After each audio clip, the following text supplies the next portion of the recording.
trustees. Time between then and Mics. Good evening. Today is June 10th, 2024. The time is 7 o'clock. We're in the Genoa Township Hall. Agenda items this evening, zoning case 2023-05, Romanelli GW LLC, fifth meeting, zoning case 2024-03, Olive Branch, second meeting, potential zoning resolution amendment. Staff present this evening, Joe Schaefer, Director of Development and Zoning, Paul Benson, Deputy Zoning Inspector. Mr. Schaefer, roll. roll call. Mr. Bernard. Mr. Graver. Mr. Leff. Here. Mr. Welch. Here. Mr. Wester. Here. And I'll note Mr. James, who was just appointed, and Mr. Tysman were unable to be here this evening, hence we have both of our alternates, Mr. Wester and Mr. Graver, sitting this evening. Thank you. Our statement of policy, this meeting may be recorded. Such recordings are public record, may be posted online, and could be subject to review in court. As is the adopted policy of the Zoning Commission, all applicants will be granted an opportunity to make their formal presentation. The audience may then be granted an opportunity to comment, followed by the applicant's response and questions from the commission. The chairperson may limit repetitive debate and reserves the following rights: to limit comment to items on the agenda, to limit public comment to 5 minutes per person, to restrict the number of times a member of the public is permitted to speak, and to enact any other reasonable ad hoc protocols or measures necessary to maintain a fair, safe, and orderly meeting. This policy was adopted by the commission to provide for the respectful, constructive, and efficient discussion of business scheduled for consideration and to allow for proper due process as required by law. First item up are meeting minutes. Mr. Chair, I would move to approve the minutes from the May 13th, 2024 meeting as presented. I'd second. Discussion, questions? Roll. Roll call, Mr. Bernard. Mr. Graver. Yes. Mr. Welch. Yes. Mr. Wester. Yes. Mr. Leff. Yes. Meeting minutes are adopted. Time is now 7:02 p.m. Romanelli GW LLC requesting approval of a final development plan to construct an 11,700 square foot office building and a 5,327 square foot daycare building on 2.276 acres located along North Gateway on an unaddressed lot immediately northeast of 7107 North Gateway, PIN 3173-4201010017. Westerville, Ohio 43082. Currently zoned Planned Industrial District, PID, also known as Northgate Office. Zoning case number 2023-05. This is continued from May 13th of 2024. For all those speaking on behalf of this, please rise and be sworn in. If you're going to speak at all, come to the mic. Any way, shape, or form. Good. Raise your right hand. Do you swear to tell the truth, the whole truth, nothing but the truth, so help you God? I do. Thank you. Be seated. The following were marked as exhibits A through H. A, the legal notice. B, affidavit of advertisement. C, sign-in sheet. D, application and plans originally received on October 16th, 2023. E, the revised application and plans received May 10th, 2024. F, the staff technical review dated June 5th of 2024 for the June 10th, 2024 meeting. G, the staff memo dated June 5th, 2024 for June 10th meeting. H, all public comments received between October 16th, 2023 and June 10th, 2024. Mr. Schaefer, floor is yours. Thank you, Mr. Chairman. So as you may have realized, what you just read in the legal description doesn't reflect the drawings that you have in front of you. That's because when we ran the legal description for this plan, it did look a little bit different. It's since been modified and revised. So I'll get into that momentarily, but in case anyone's curious, that's why. Once this gets to the trustees, we'll obviously update the legal description and with the current proposal. So also, despite the fact that this application was filed last fall, this is the first time I'm actually going to present it to you. So that's interesting as well. And again, I apologize for not having the TVs available for projection purposes. We're having a bit of a Chromecast issue. We couldn't seem to figure it out before the meeting, so we're just going to have to roll the old-fashioned way. For anyone not familiar with the location of this parcel, this is a vacant landlocked piece of land that's located behind Goodwill, sort of sandwiched. To the west is the car wash facility on Northgate, to the east is Buckheim Gymnastics, and to the north are all the businesses on Frost Road.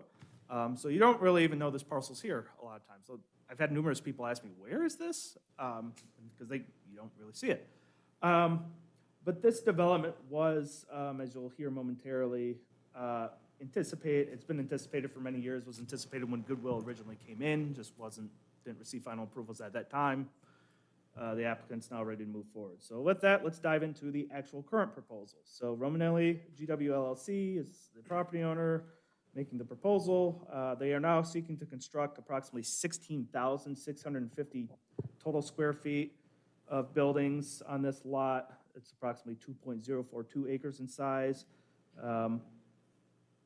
Building A, so both buildings are essentially going to be what's sort of known in the industry as flex warehouse office space. They're being built to spec as far as I know. I haven't been told of any tenants that are going to come in. So it's basically, they're going to be built to house up to the larger building. I believe it was 4 tenants, the smaller building around 2 tenants.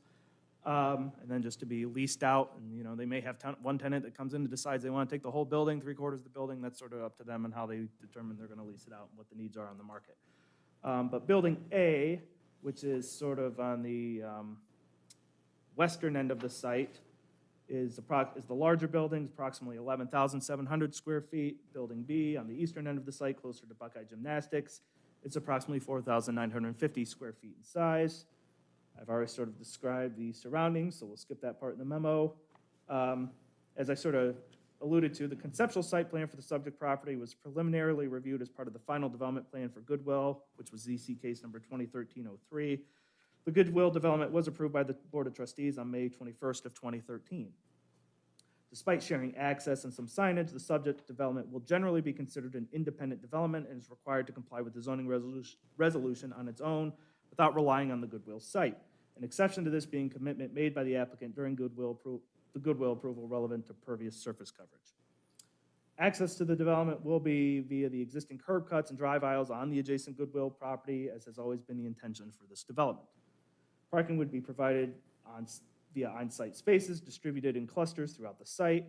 A divergence to the number of parking spaces provided has been requested, and I'll detail that momentarily.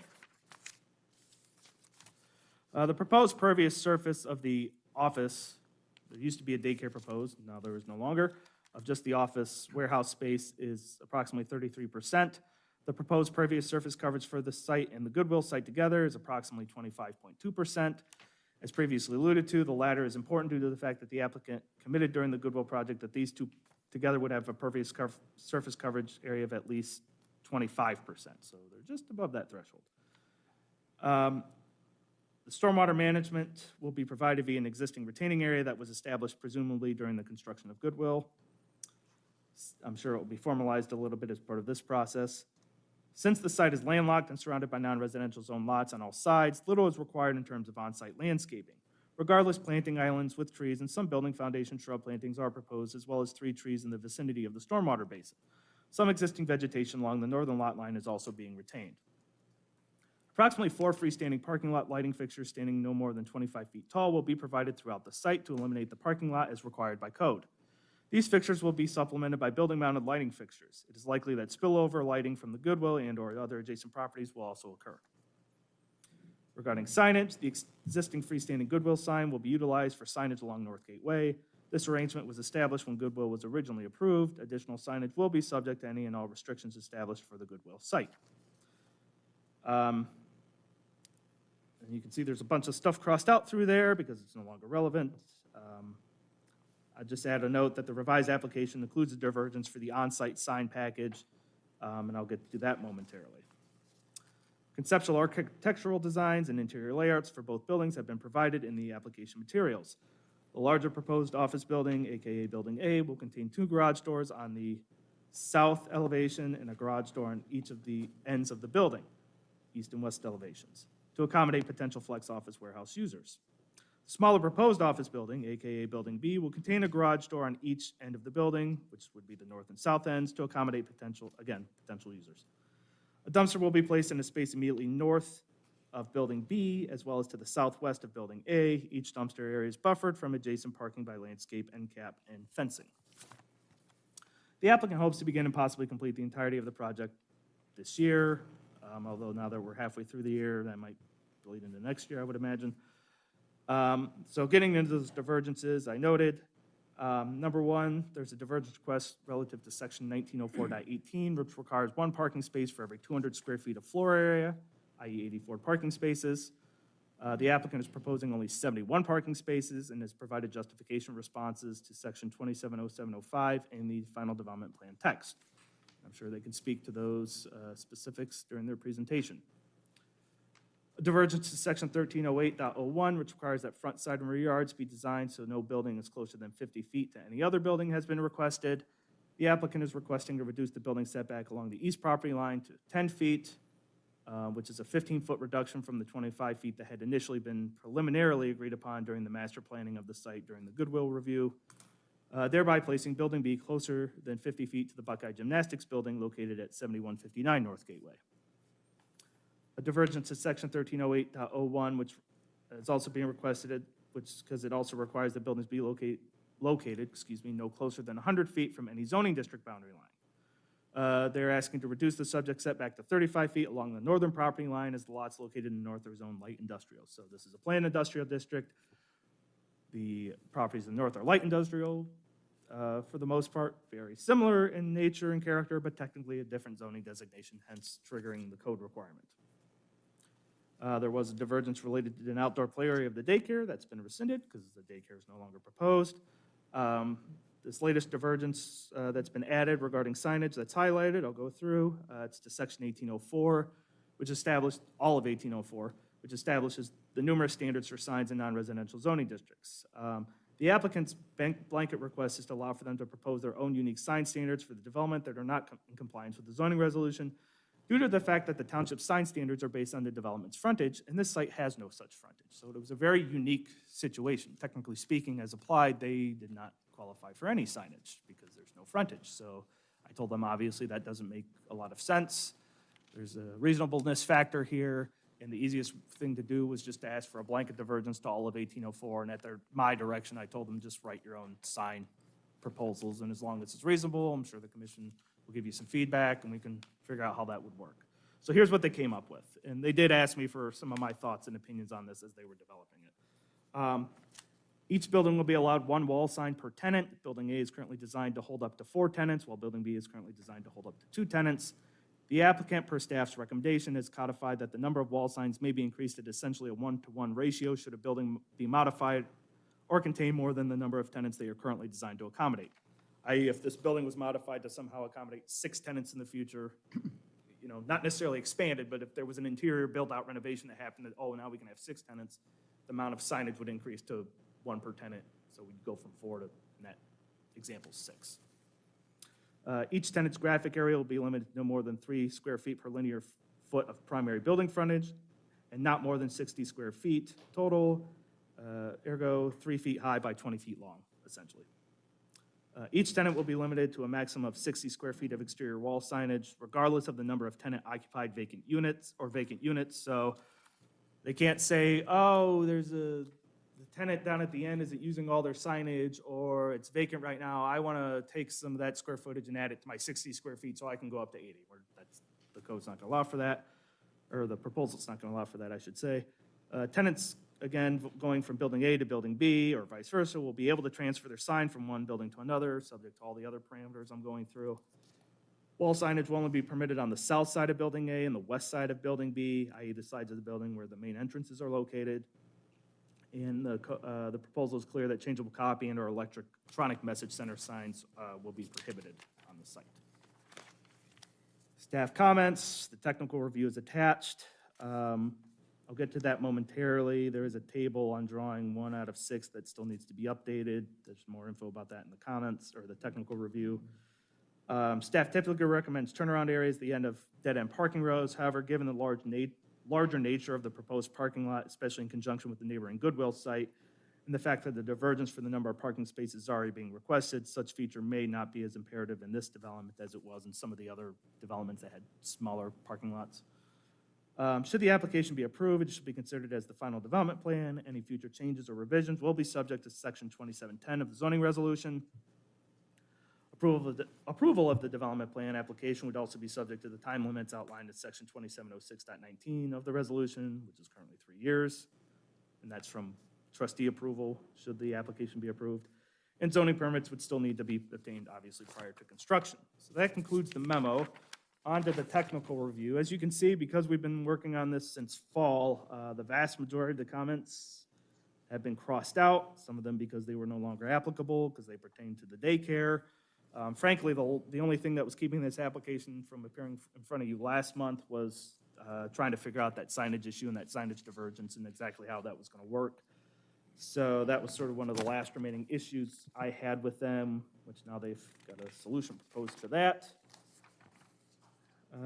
Most of this just covers the divergences, and like I said, I think there's a table on one of the drawings that needs to be updated. I thought I had specifics about that in the comments, but perhaps I didn't. But it's all just mostly about the parking calculations and making sure all the documentation is consistent across the document. So I don't really have a huge concern with that outstanding comment. It's just more of a polish item than it is a compliance item. So with that, Mr. Chairman, I will turn it back over to you. Thank you, Mr. Schaefer. If you guys can turn your mics on, so it's green. And just state your name and address, and then Jim Olin with Romanelli Hughes, 148 West Rock Road, Westerville, Ohio, 43081. David Denniston with Advanced Civil Design in Gahanna, 781 Science Boulevard, Gahanna, 43230. Floor is yours. Sure. Well, first of all, I was looking back through the notes. We've been at this for almost 2 years now. So I want to thank Joe and his staff for all their help and guidance in getting us here. I felt like this was trying to put a screen protector on an iPhone where there's just a bubble would pop up someplace else. And so what we tried to do is we tried to go back and I think we were a little more too complicated. And so we just went back to the original and just said, hey, let's do 2 spec buildings. We feel confident we'll be able to fill them. I know that we're going to use some of the space ourselves. So we're here for, I've got Dave Dennison with Advanced Civil Design, fortunate enough to have the same company who did the final development plan back in 2013. And we're here to answer any questions that you may have on the site. Dad? Joe's done a pretty good job of covering it, and we've worked with Joe since the first submittal, I think, in October. And at Joe's behest, he had several comments that we felt we wanted to get polished up. In talking to Jim, we wanted to make sure that the drawings were as complete as possible and in compliance with as many items as possible. And going back and looking at the old plan when Goodwill came through. Obviously, it was not a development plan at that time for this site. It was for the Goodwill building, but all this information was reflected on those drawings. So we wanted to make sure that we had all the i's dotted and t's crossed before we came before you folks, mainly to not waste your time with a bunch of stuff that wasn't in compliance or didn't quite cut the mustard. Be happy to answer any questions. All right, we'll go on to public comment. Going twice. All right, public comment's closed. Questions? Ashton, kick us off again. I mean, I looked over the requested divergences. I think they're definitely the one about the bordering of the light industrial district. I think that's reasonable since it's kind of this, both districts are in the same spirit. The only thing, did you reach out to the fire department? Did they have an issue with building B being somewhat in the, I know it's only that corner of the kids' ports. It touches, well, it didn't touch, but that it's close to it. Did the fire department say anything about that? Were they fine with that? We do send these all to the fire department. I'm pretty sure told me they had no comments, so I'm assuming that means they had no concerns. I know I've seen the fire code on that before, and you can go down, I mean, theoretically, you can go down to 0 feet if you're willing to do the separations. But in most instances, you can even go down to 5 feet, so I don't think 35 feet is gonna be of any concern to them, and he didn't say anything. Yeah. I mean, if they're fine with it, since it's also a not that tall building, I think. I'm also fine with that divergence request. Yeah, I calculated the impervious surfaces also, because I thought you might be off, but you were spot on. It was 25.2, so.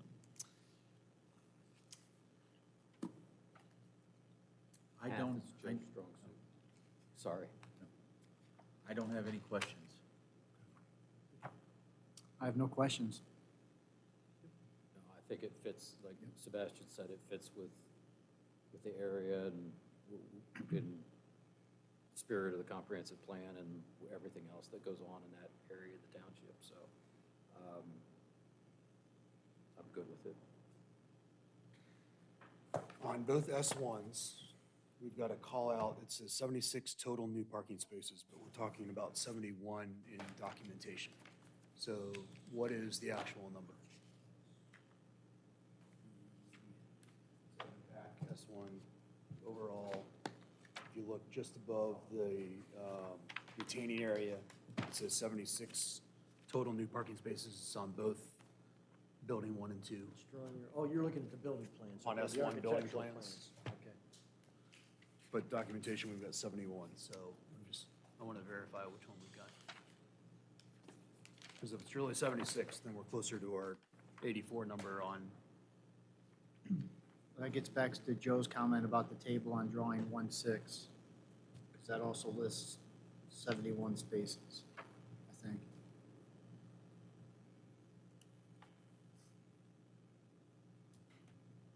What the question you had, Joe?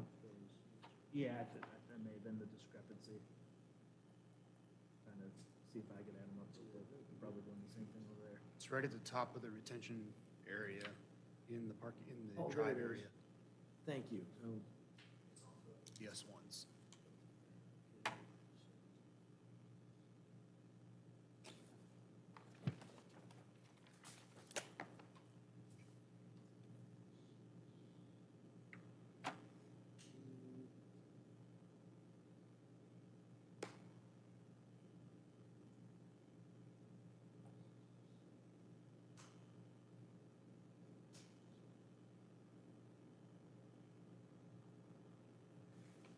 I believe that was probably on a prior version of S1. And when I had, and correct me if I'm wrong, in Joe's text as well, I think he scratched out a 76 and put 71. Did you know? Yeah, I know that number changed a few times as the Right, because of the- project evolved. 86 is what you scratched out. I believe the 71 is 71 we've got on the correct, drawing. yes. Just the 76, the label is, the label, okay. I think that was on a, this was last minute getting the architect to update the site plan after we removed the daycare building and put this one back. So he had to update his site plans, and I got a feeling he just missed that note was from the previous version. I did not point it out to him, so he probably missed it. He did it pretty quick to get it back to us for the submittal, so I will get that corrected on his drawings. The other one, we were talking about setbacks here, but the other one, you've got a tenant just to the north of you with Suburban Propane. And there is a requirement for being so many feet away from that size of tank. Have we done a measurement from the tank to the building to make sure we are in code compliance there? You say he's got a propane tank sitting there. Well, there's 2 huge 20,000 gallon propane tanks sitting there. I'll check those. And per NFPA code, you have to have the building, you can't build a structure, especially in longitudinal piece of a propane tank. So in case there was a blowout, it can't hit the building. So like to make sure that we're proper distance there. We will check that. And that changes the potential setback from the boundaries if this is the case. Okay. Aware of those tanks, and we were basing it based on, like, the building, the car wash to the west. Yeah. Is a certain distance, but now that, yeah, I understand they're on that property. And they're pointed right at you. So just take a look there. Check it. All right, and then Mr. Chair, on the parking, just so you know, the 71 includes the garage bay spaces. They're including that as part of their parking count. So if you don't count those 6 spaces, that 71 becomes 65. Does that make sense? yes. Okay. But I think the 71 count includes the 6 garage bays, because when I count when I hand count the spaces, it's 65, but when I add the 6 garage bays, the 4 for building A and the 2 for building B, it comes out to 71, so. I think the text is clear about that, though. I probably should have put that in the memo. I could have sworn the text was pretty clear about how that was working in the divergence.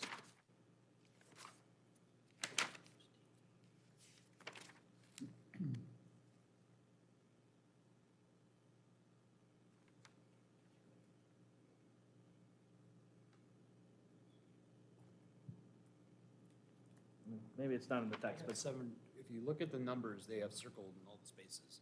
It says 71. okay, maybe I They miscounted total then. 71. They're hand counting real quick. I just wanted to make sure. Maybe I miscounted, maybe I missed a row. 71 exclusive, we didn't count those. My mistake. We I have must have nobody missed a row when parking I in was front. counting then. You got 71, he's got 71. Good. Well, that was what was all on the documentation. That's why I had it in the memo. Right, we did not count Okay, anything- good, anything good. in front of the doors. I'm sorry. I think I'll rescind that statement. 71 is the number. Okay. And then, we do a lighting plan or not? Lighting?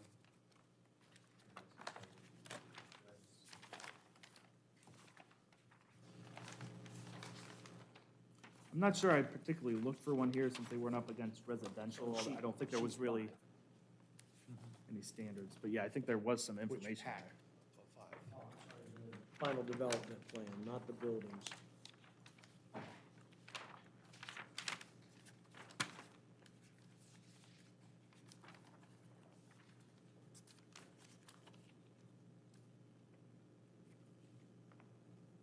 Yeah, so they don't have the photometrics. So you don't have the photometrics? but Don't you have a the- photometric, That's where no. the, yeah, okay. I just wanted to make sure I didn't. Don't Yeah, have I this- didn't look for those because they're not up against residential. Residential. So there was no measurements to look at.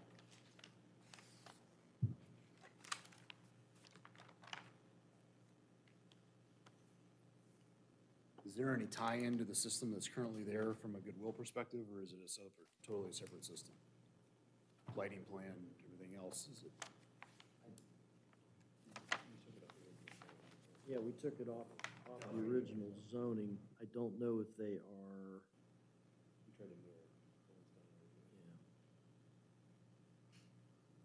You're just asking in terms of operations? Yeah, operation more than anything else. Like when the Goodwill ones all go off, are the office ones going off? Okay.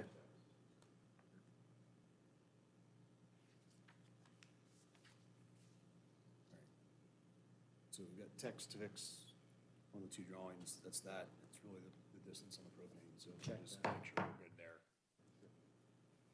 I'm gonna get, I pulled up an NFPA fact sheet, and I mean, for a 1,000,000-gallon, which I know you don't have a 1,000,000-gallon tank sitting there, your above-ground separation distance has gotta be 400 feet, and if it is a 20,000, it's 50 feet gallon.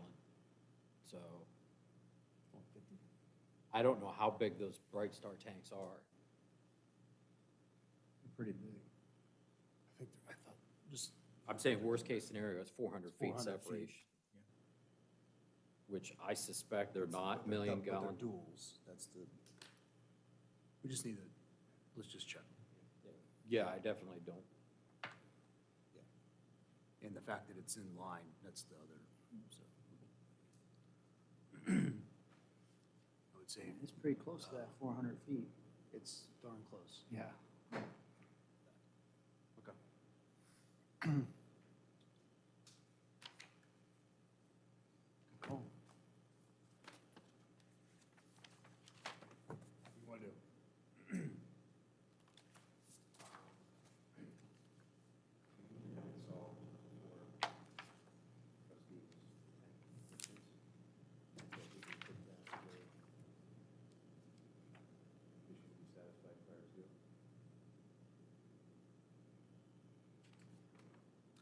I'm fine with it, because it's somewhat gonna be a self-regulating issue, because if they go to get a building permit, Yep. they're not gonna be able to build, and then they'll have to come back and amend the plan, which isn't ideal, but they're not gonna be constructing if they can't meet the codes, so. It's gonna be within their vested interest to make sure they got it figured out. All right.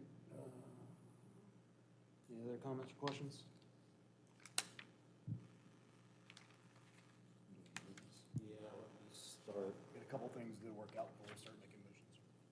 So with respect to the divergence review, the commission reviewed each divergence request against the standards set forth within section 2707 of the Township Zoning Resolution to determine if such a request is warranted.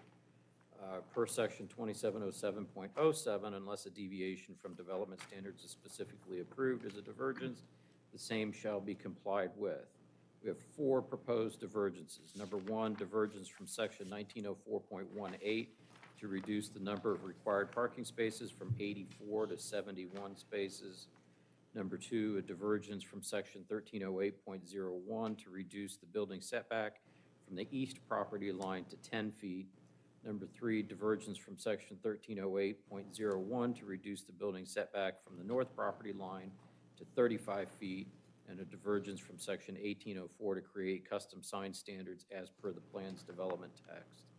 The question posed to the commission is, do these divergences promote or not have an adverse impact? And I would suggest to the commission that these divergences do not have an adverse impact and/or promote, B, the health, safety, morals, and general welfare of the present and future inhabitants of Genoa Township, the quality of life within Genoa Township through the protection of the total environment, the prevention of nuisances and hazards, and the provision of adequate light, air, and convenient access to property. D, the assurance of the compatibility of land uses which either are adjacent or in proximity to each other. E, the orderly development of all lands within the township to its appropriate use. F, the most appropriate use of land to facilitate and provide adequate public and private improvements. And G, consistency with the recommendations of the official Genoa Township Comprehensive Plan currently in effect.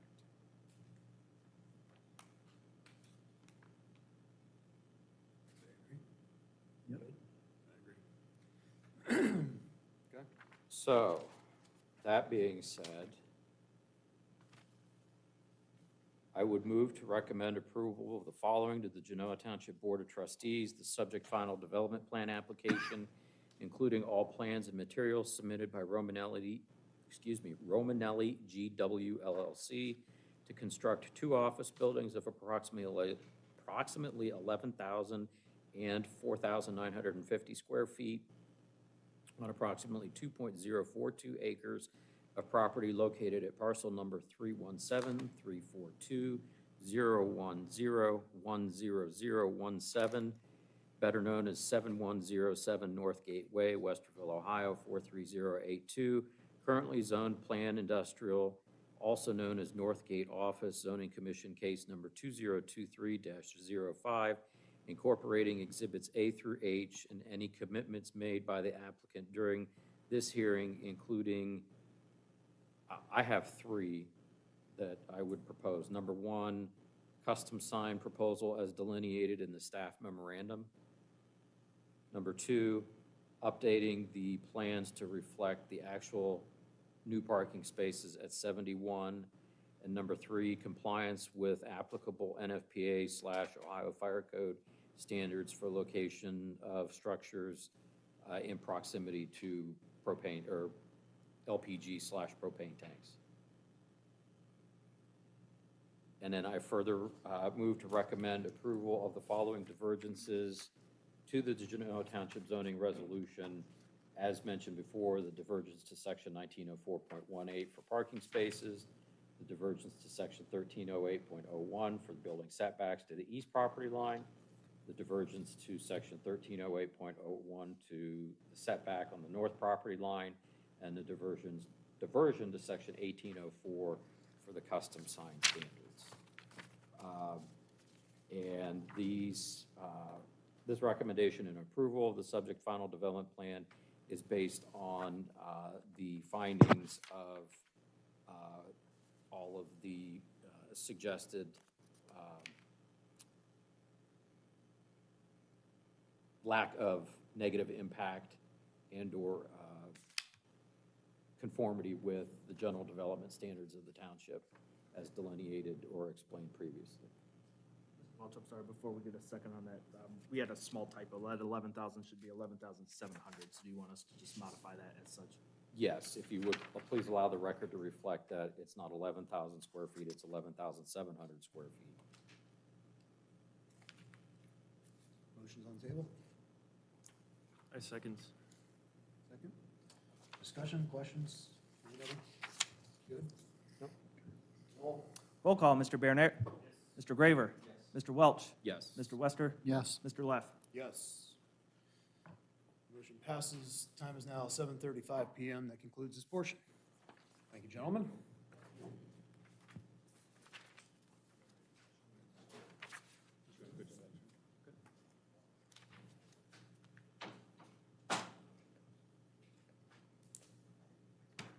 Go up the road just a little bit, to Holly Branch.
All right.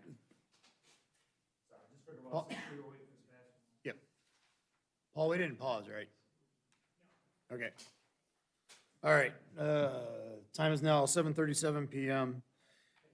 Randy Kozman requesting approval of final development plan to construct an approximately 22,400 square foot office building on approximately 1.09 acres at 5064 South Old 3C Highway, Westerville, Ohio, 43082, PIN 31724003019000, currently zoned Planned Commercial District, PCD, also known as the Olive Branch, zoning case number 2024-03. This is continued from May 13th, 2024. Come on up.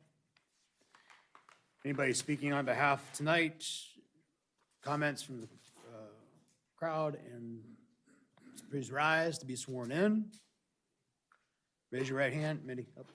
Raise your hand. Do you swear to tell the truth, the whole truth, nothing but the truth? So help you God? I do. Thank you. Be seated. Following were marked as exhibits A through J. A, the legal notice. B, the affidavit of advertisement. C, the sign-in sheet. D, the application and plans originally received April 15th, 2024, and April 17th, 2024. Exhibit E, the traffic memorandum provided to Delaware County on April 10th, 2024. F, the fire marshal email dated April 23, 2024. G, staff technical review dated June 5, 2024 for June 10 meeting. H, the staff memo dated June 5, 2024 for June 10, 2024. I, all public comments received between April 15th, 2024 and May 13th, 2024. J, the revised application and plans received May 20th of 2024. Mr. Schaefer, the floor is yours. Thank you. And obviously update the public comments received through June 10th, 2024. I should have got that when we put this together. So since I did the full presentation on this application at the last meeting, I'm going to focus just on the revisions for the sake of everyone's time this evening. So I'm just going to jump right into it. I'm just sort of going to go in the order of the memorandum, so it may seem like I'm jumping around a little bit. So they have identified the size of the existing accessory building on the site. It's 576 square feet, and they have clarified that they do just intend to use it for storage, as they testified at the last hearing. That's all in the text now. Regarding the engineer's office reviewing it, the applicant previously testified that one of the firms working on the project is also working with the county on the aforementioned traffic improvements at the adjacent intersection. So they are very familiar with the county's intentions and plans.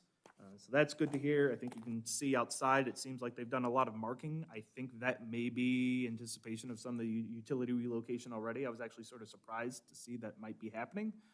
But it seems like at least the poles on our side of the road are going to be relocated. You can see the white stakes on the south side of Big Walnut Road. I think that's where the new utility poles on our side are going to be. I don't know about their side, but I know on our side, that's what some of the markings are for. So regarding parking, they've reduced the size of the parking lot to 17 parking spaces to accommodate the turnaround at the northern end that we were asking for. If you recall at the last hearing, the site was provided more spaces than what was required by code. So one of my recommendations was, hey, maybe they could drop a couple spaces and provide that turnaround at the end of the parking row. They have incorporated that recommendation into the plan. They are only required to have 12 spaces, so there's still a few spaces above the code requirement. The drive aisle has also been widened to the code required 25 feet, so that divergence request is gone, which is good. They updated the drawings to show the sidewalk system is only going to be on 3 sides of the building, not 4 sides of the building. I did have just one additional maybe suggestion as part of the plan. It's not something they have to incorporate, and it's something I should have thought about during the last review, but didn't. Possibly providing the easement to allow for Genoa Township or its assignees to connect to the potential Big Walnut Road multi-use trail to the site's internal sidewalk system in the future. If they are interested, that is. That's, again, this is not a requirement. It's just an idea on staff, so the applicant is not obligated to go with this. Such an easement, if it was to be provided, would also need to allow for public pedestrian access. Landscaping-wise, there are 2 trees shown on the plan that are existing. However, I did want to note they are on the Big Walnut Road right-of-way and cannot count towards the site's landscaping requirements, as they will no longer be under the control of the property owner. That's not a change from the other plan. I just wanted to note it. There are 5 additional trees that would be planted along the site's South Old 3C Highway frontage. These trees appear to conflict with the existing driveway and the right-out movement. The county is apparently constructing as part of the roundabout project, though, so the applicant should clarify this matter during their presentation. If the driveway is staying, it would seem like the plantings would not be possible. Additionally, if the driveway is staying, it should be shown on the drawing and accounted for in the lot coverage calculation, as gravel is considered impervious under our zoning code. The sign plans have been updated. The sign area is now 16 square feet per side total, which is 8 square feet for the main sign area up top, and then another total 8 square feet broken up between the 6 panels. If you recall, I think they sort of, and this was a good visual to provide, they sort of, I think, said the sign in front of the business on Chandler Court, where like 9 Round is, has sort of a similar sign. That's what we're looking at. Let's see, I had a note on here about the current proposal not incorporating the sign bonuses. They've now provided that information, even though they're not proposing to utilize those bonuses. They have noted them. The applicant has clarified that the existing changeable copy sign would be removed from the site. I was pretty sure that was going to be the case. It's nice to have it documented, though. We don't have a letter from the gas company. They've informed me they don't need gas for this development, hence why they didn't obtain the letter, because they're not going to be utilizing it.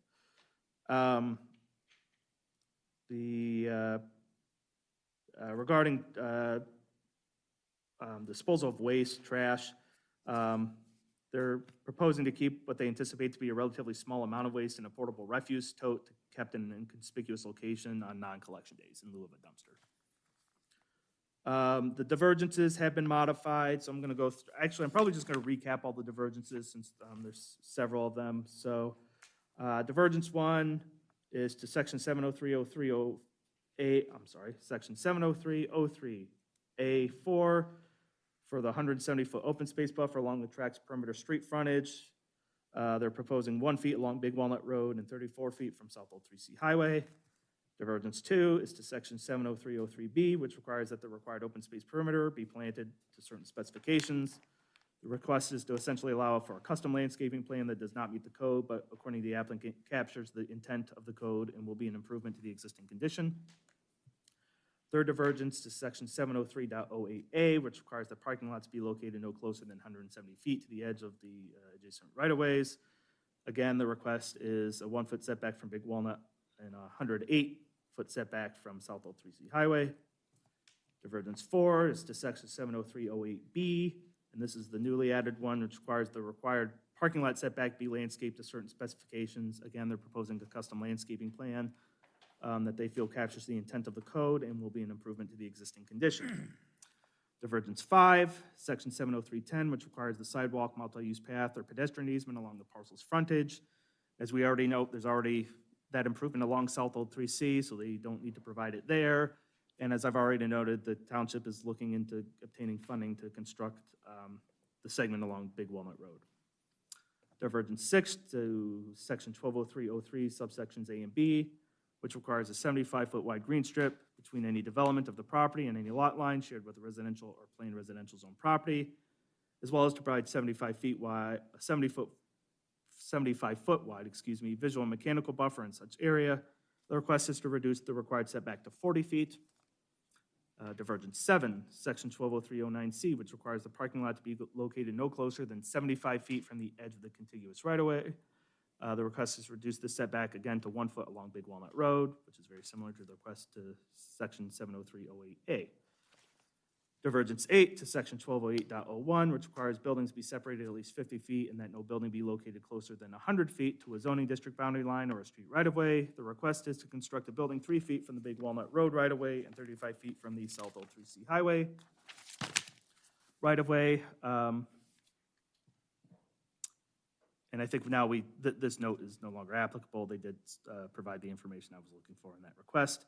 And then divergence request 9 is to section 180407, which requires that signs be set back at least 10 feet from the road right-of-way. The request is to allow for freestanding post and panel signs to be set back 2 feet from the road right-of-way.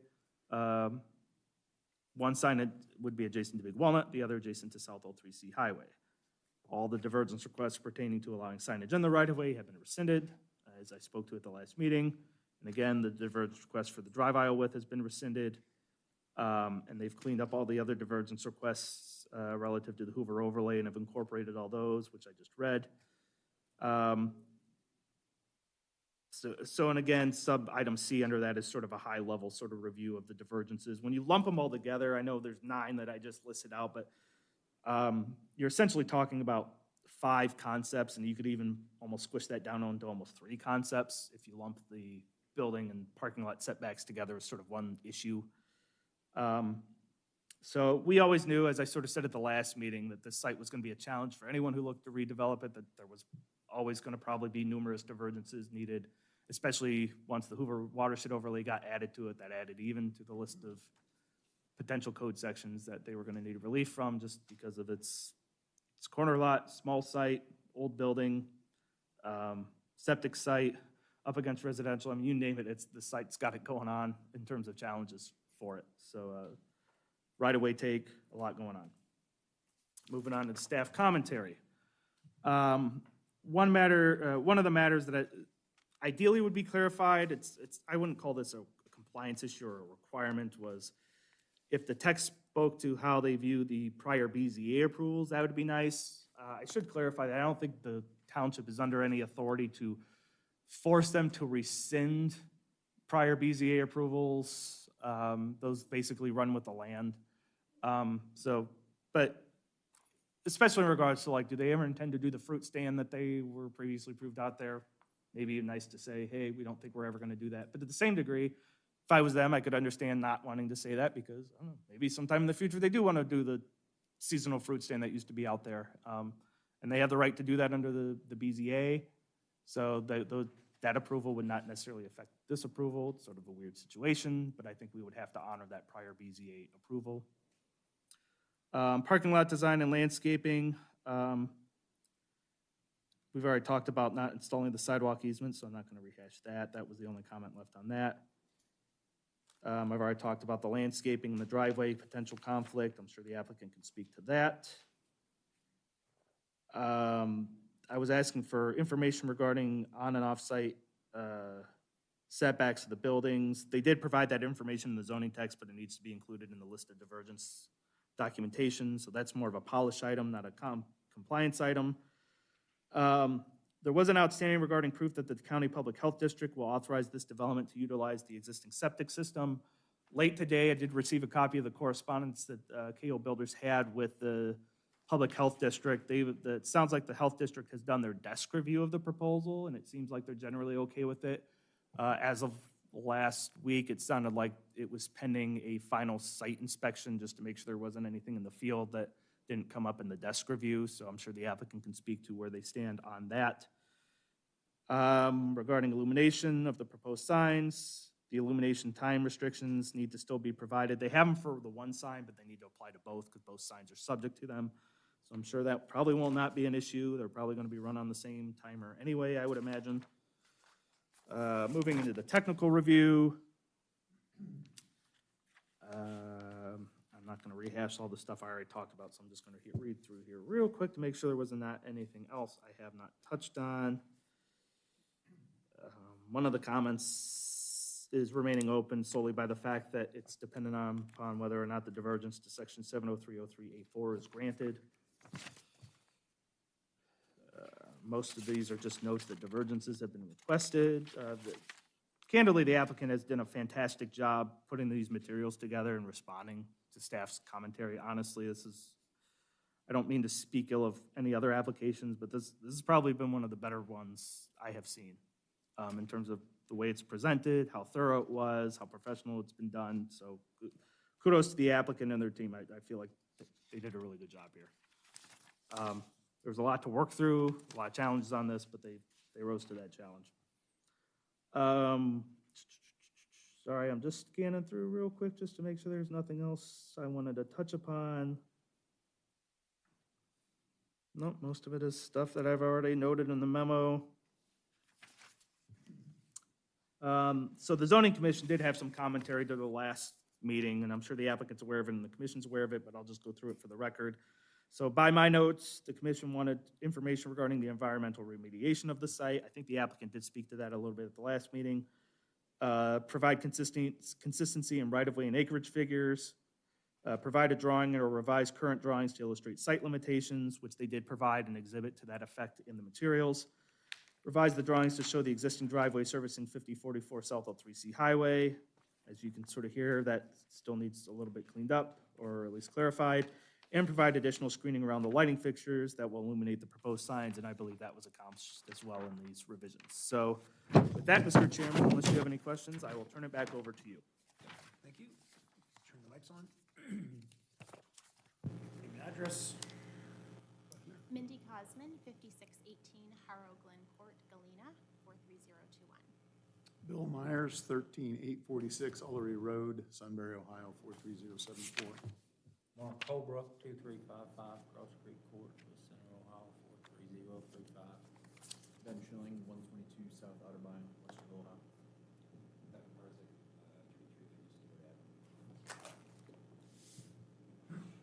Thank you for having us back this evening. I think we took a lot of the comments under the umbrella last time of really needing to put into writing in a lot of narrative why it is that we needed so many variances and why it is that this property is unique. We know that it is, and we discuss why it is, but putting that into writing for posterity. And so I think that was a main focus for us in the last month or in the week that we had to review to try to put into writing why it is that we need to do what it is that we have proposed. I think moving the building, we've looked at a lot of iterations along the way, even before we arrived upon the builder that we did, and I think that we have the best possible scenario for the aesthetics as well as the functionality of the building and making it useful to us as well as really kind of a centerpiece of the community. And there's a reason that we've chosen the finishes that we have and the exterior that we have, and we really want it to be something that people recognize in the community in the Olive Branch to become a site that everyone knows and appreciates. I'll defer to my team as far as some of the nuances with things with the roundabout and the sidewalk and all of that. But as far as the BZA approvals, I would like to keep those in place. I don't necessarily have any goals for them at the moment or ways that they necessarily directly impact the business. I do think that, for example, in Westerville, in front of the Masonic Temple, right, the Boy Scouts sell pumpkins there. I think that that's a nice community feature. I think it's a nice offering. I don't necessarily have an intention right off to use that, but I do like that idea, and again, not necessarily directly related to the Olive Branch, but just, again, having that community spotlight and the ability to provide provide those services, I think is something that I would like to keep open. The health department was out again today, so if you saw the lime green flags, that's all around the septic, and they were out again today to do their final survey, so that is in the works. As far as the environmental findings, we did enclose kind of the summary statements from that. I think that was in our packet with resubmission. If anyone wanted the entire thing, it's right here. So we did have that from when all of the gas tanks were remediated from the property, all of those types of things, all of the descriptions, all of that is contained in the manual and has been taken care of, and all of those final issues were resolved. So I think that's it from my perspective, but we appreciate your time and are excited to finish the project. You want to say anything about the easement for the sidewalk? Oh, I think we made it relatively clear within the text that we are very much wanting the sidewalk to be in place. I think it would be fantastic for people who want to get down to McNamara Park to be able to utilize sidewalk all along Big Walnut. So I have zero misgivings about having. So a did you sidewalk. understand what I was asking for there? There's just like a few feet that separates like the right-of-way from your sidewalk system. So the theory was, just do like a little strip easement that covers, the width of a connection from that point to that point, should something ever be built. That way, people could actually walk to the, along that Big Walnut sidewalk, because it's going to actually right up to your front door of your business. So that was sort of my thought. Or they park in the parking lot, employees could go out the door maybe during lunch and go on a walk. So that'd probably have to be separate documentation from this plan, since you're not recording a plat. We would just, if it was a conditional approval or something, usually we condition that just has to be put in place prior to like zoning permit issuance if you wanted to document that. But again, not a requirement, just an idea. But I'm happy to hear that you're willing to possibly entertain it. That's good. Anything to be a better neighbor. I don't really have anything to add, plus my voice is going, so. For these guys. We did, just so you know, I know Structure Point worked very hard to try to address some of the issues to try to reduce divergences. And I think we did somewhat, on parking and all that. I think Joe did a fantastic job and was great to give us some advice, and we did our best to incorporate it in. This is a challenging site. We've met with the health department too. We talked to them extensively. They seem very much on board. I know it's just a desk review, but I think they did their final site review today. We just don't have that report, but from talking to Brittany over there, and you all talked to the original designer of that septic system, as to update that for the health department and someone else over at the health department as well. From all accounts, we received no negative feedback that that's not going to be acceptable, which is a sigh of relief, considering really that's the only undisturbed spot is where that septic is, which was a big point of why we kind of had to locate where we had to locate. And we looked at a lot of different, I'm not saying they're, we took it serious even before, but especially after our last meeting, to try to figure out, is there some other layout that would work? And I really think this is our best effort and the best look for the township, not just for our client. And with that, I'll pass it on to the rest of our team. I just wanted to comment on the right-in, right-out along Old 3C. We do understand that there's a conflict there with how it's currently being proposed by the county. So it's something that we've already reached out to the county about, and they're aware of the proposed site plan here. So it's just gonna have to be a detail that we work through with them. They actually encouraged us to first get through the township process and then come to them with the proposed site plan so that we could sort that out with them. I'm with the architects for this project. I don't have much to add on the building.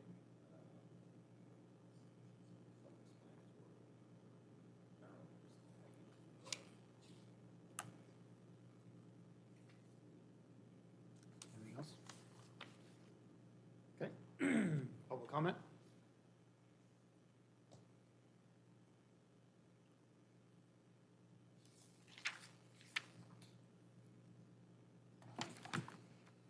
Rick Whelan, 9500 Brittenwoods Drive. Galena.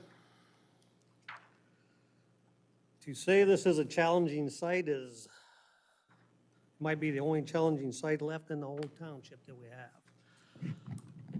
have. I've got a few problems with this project going on over here that I want to talk to you guys about tonight. First off, looking at it, it would have been nice if they could have purchased the property next door and tried to incorporate this as all one big project instead of trying to shoehorn this project in on that small lot. We've got a brand-new development going in behind there with probably, I don't know what they're gonna be, probably gonna be $750,000 and up houses going in there. And we're talking about trying to shoehorn a development, and that's putting it lightly. But the number of divergences and stuff, I've never seen anything with so many divergences and stuff.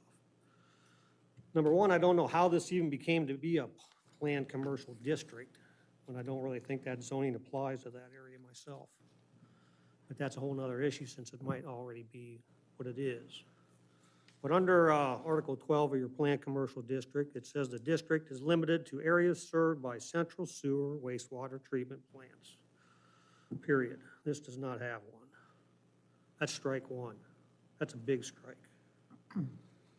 Number two, it says in section 1203, 1203.1, that all parcels have to be at least 5 acres in size in this planned commercial district.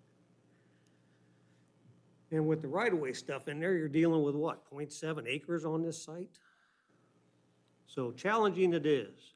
So we're addressed with what's gonna happen with this site from now on and into the future. Like I said, there's a lot of things that can probably be done there. There's smaller buildings that can be put on there. You don't need this big of a building, that many parking places, that type of stuff. There's a lot of different designs that can be taken into. I haven't seen any other designs by the applicant. I don't know if you guys have in either. But I don't agree with the site that they have here. I think that sewer issues is number one thing or whatever. And when we're talking about commercial districts and stuff like that, that's a paramount thing. You know, you can't have that stuff in there. And they're putting a lot of money and stuff into a nice building, but they're putting it on a piece of crap property as far as location-wise. Then they want to keep the outbuilding that's on there, which is, that building needs to be torn down and redone. It's not going to be a very sightly building with all the new houses behind it and a brand-new roundabout and stuff going in there. As to the roundabout going in there, I don't know what kind of vision you guys have on the board and stuff, but I don't want to come down a roundabout and see a 35-foot high building sitting right in the front of the roundabout area where I don't have any vision looking left up the road to see who's coming. You know, that whole site is, you know, like I said, they're trying to shoehorn stuff in there, and I think it's wrong. I don't agree with what they're trying to do with it or whatever and stuff. I think there's a lot of other uses and stuff for that property. And if they would come back and purchase the property next door, you know, if you allow them to do this, you're gonna put a nice building right next to that guy's house in there, and then what's he gonna do with it? You know, he's got point what? 6 acre? I don't know what his is, a small lot and stuff on his stuff. Plus, he's got some 8-foot high fences up around the back of it. It's not the most sightly property for the area that it's in. We have a township park right next door that's all nice and clean. And we have that nice pristine corner that something really nice could be done, and we're trying to shoehorn this development in there. And it's not acceptable to me. I do have 3 copies of some little layout plan that I'll pass out up here to the board.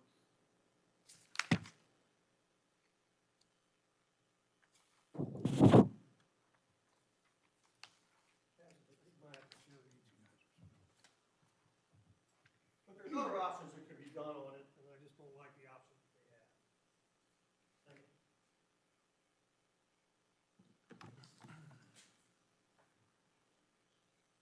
Anybody else? Okay, public comments closed. Comments? First of all, thank you for updating the acreage in the documents. Using both the old acreage and new acreage after the right-of-way dedication seems more informative and correct. I'd like to see the building move more to the back of the lot to minimize some of the other requested divergences. I don't think it's in the interest of the township to have a building sitting that close to the intersection. I'm aware there is still a setback because of the land now owned by the township, but when in the future an extra lane needs to be added, cars will end up driving very close to the building. And if someone speeds through that roundabout, they will end up in the building. Maybe tomorrow, this will be an office building, but from the moment you sell the building, it can become a drive-through restaurant, a church, a daycare center. These are all uses that are allowed. And some uses I rather don't see that close to the intersection. That being said, I did see some improvements being made.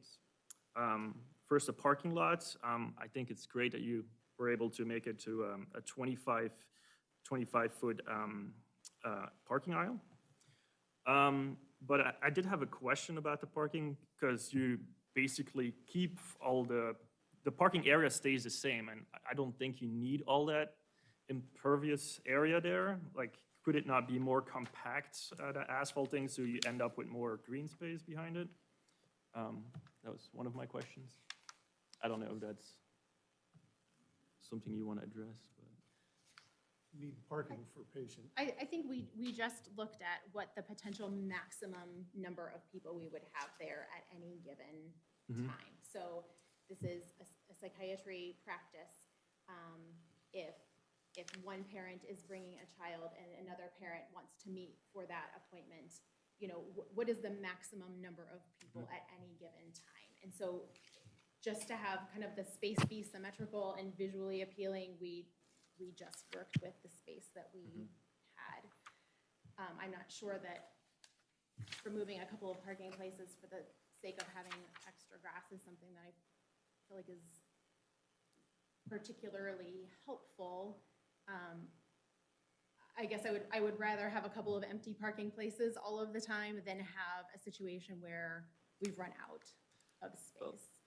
My issue is this, like, it's right, you don't say it's parking, but what you're actually saying is going to be overflow parking. So you kind of stay with that same issue then that we discussed last time.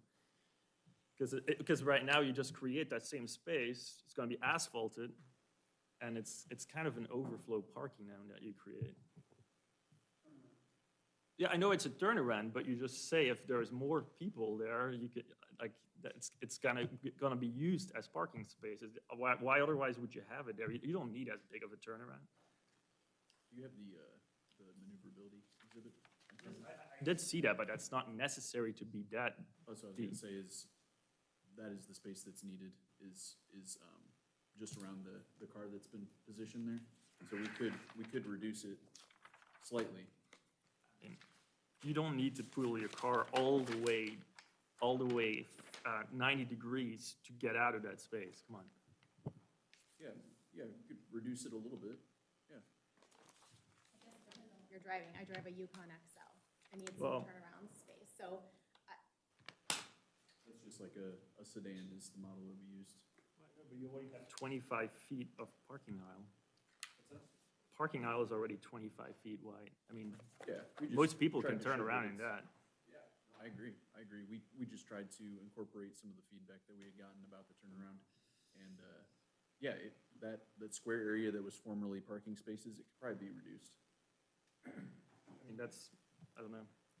To me, it just seems kind of ghost parking.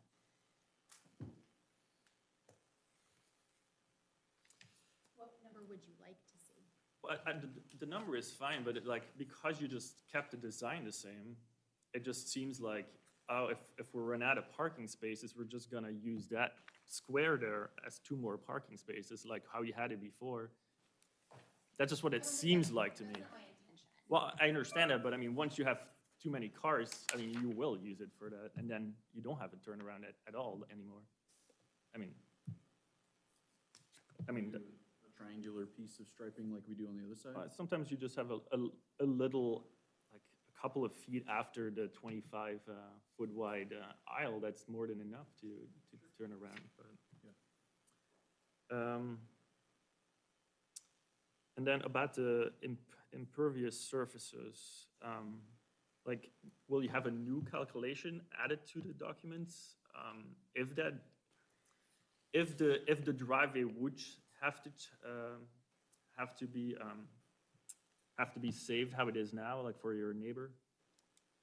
I was gonna show it, but obviously it's not possible to show it here on TV, but like, you know how the egress and ingress is for the neighboring, on that roundabout.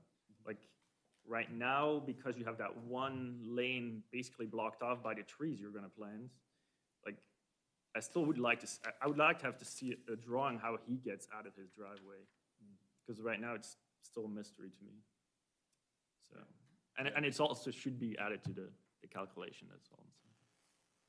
But, Well, I don't think anything in the right of way, which is what would be changed, would affect our impervious calculation, right? Well, I mean, if it's, No, the thought is if the gravel that consists of that driveway on the private side of the property, because, you know, that driveway is shared between the two properties right now, and the line goes sort of down the middle, or somewhere in the middle.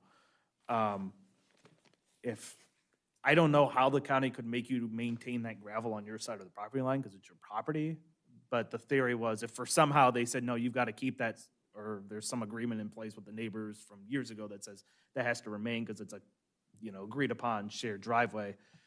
If that gravel remains, that gravel area needs to be accounted for in the impervious calculations because it would remain there on your side of the property line. Does that make sense? So we're not talking about the section in the right of way. I think we all agree on that. We're just talking about this, the gravel portion of the driveway on the private property. Sure, sure. I think just what we have proposed here is that it would not be gravelled, and that essentially what's proposed by the county as a right-in, right-out would just be a traditional residential driveway. So you're proposing up to the property line is to remove the gravel and go to grass? Correct. So that whole thing along the property line is gonna be grass except for the potential right-in, right-out after that gets decided? Yes, but I imagine it's not a right-in, right-out anymore. I think it's gonna be a more traditional, just kind of like what, You think it's gonna go back before the roundabout then? no, I think it'll be reoriented to come into kind of the center of the radius. Oh, okay. So it will pretty much stay on their property line side? Yes. And if that's the case, then that whole issue Then goes that's away. gone out. So it's a moot, it becomes a moot point. Okay, That's what I would advocate for. Yeah. When we discuss with the county. Unfortunately, we just they didn't let us get that far with our discussion with them. But that's what I would expect that they would. The only reason they have a right-in, right-out there is because it's currently the dual. right. yeah, they're like, yeah. Oh, so if the site's modified, they'll probably, I see. Yes. He's kind of caught in the chicken and the egg, I think. Yeah. right now. They're saying come with the zoning. Yes. I mean, you've got. And when you have your zoning, then we'll talk to you, even Understood. though it's the same civil Yes. engineering. We're the first step in the process. It's okay. We understand. That was all I had. I have a question on the trash removal, the dumpster. Mm-hmm. I understand, you know, for your use, you're gonna have certain expectations, but if this use were to change, what does that do for the requirement of a dumpster or trash? That's a good question. So essentially, say eventually this user goes away, sells it for whatever reason, and a restaurant goes in there, you know, a more intense use in terms of trash. If they wanted to put a dumpster on site, they probably would just come to me first with a design. The code does allow me to approve administratively certain changes to a development plan within reason per parameters in the code. If it was something either A, I wasn't comfortable approving, or B, didn't like, I would at that point tell that user they have to file for a final development plan amendment and come back before you and show you the revised plan. So that would be the solution there. So there's definitely a way to work with that. Would any of the existing BZA variances relate to the dumpster or? No, I think a lot of those prior variances had to do with the signage, the seasonal produce that used to be on the site. Some of the elements aren't even there anymore. So no, I'm not concerned in that aspect. Okay. And I'm trying to remember if the prior user ever had a dumpster out there or not. I think he did. There was a lot going on that site, so it's hard for me to remember sometimes what was there. Sometimes there were multiple dumpsters. Oh, that's, you know what, now that you say that, yes, I do recall that. now. Yes. Yeah, They a were- couple of them south of that storage building. Well, this will actually be an improvement probably from the prior conditions. So I don't say this facetiously, but the extra paving we got would be room for a dumpster for the. Well, I had that thought too. I did have a question, like, what happens if, like, they sell it, a restaurant comes in next? Would they have to get another permit from the county about the sewer? Yeah, they would probably have to go to the county, and especially for a restaurant use, again, something that would generate probably more. Yeah, well, yeah. They would have to get approvals from the county before they could even establish. Yeah, so that's why I felt like sort of like the prior hearing, the septic issue to me is, again, somewhat of a self-regulating issue. If the county says the septic doesn't work, they're not gonna be able to do the project. They're gonna have to figure out, either upgrade the septic system, they're gonna have to do something. I would hope that it could handle it. It sounds like it probably can handle it. It sounds like all signs are pointing to yes, and I assumed it probably could, because it's relatively new. As far as some of the septic systems in Genoa Township go, that one's relatively new. So I'd be surprised if it was at such a point where it could not handle, especially in office use. So if they can't do it, we'll have to cross that bridge. That does bring me to a point. There was comments brought up about the septic, the PCD zoning having to be on, regarding the septic connection and the acreage of the zoning. That standard is applied for when someone's seeking rezoning to PCD. This PCD zoning's already in place. It sounds like some people maybe weren't here during the last presentation, the last meeting, so I'll just recap. That zoning was put in place in 1987 when the township combined its two zoning codes into one zoning code. So it's been zoned planned commercial for, gosh, that's well over 30 years at this point. So that's water well under the bridge, over the dam, wherever you want to put it, but it's an issue that's since passed. There's nothing they can do about the acreage. They can't make the site larger. In terms of buying the property next door, we can't mandate that. Would that have made this easier? Maybe a more cohesive development, possibly, but we can't control that type of thing.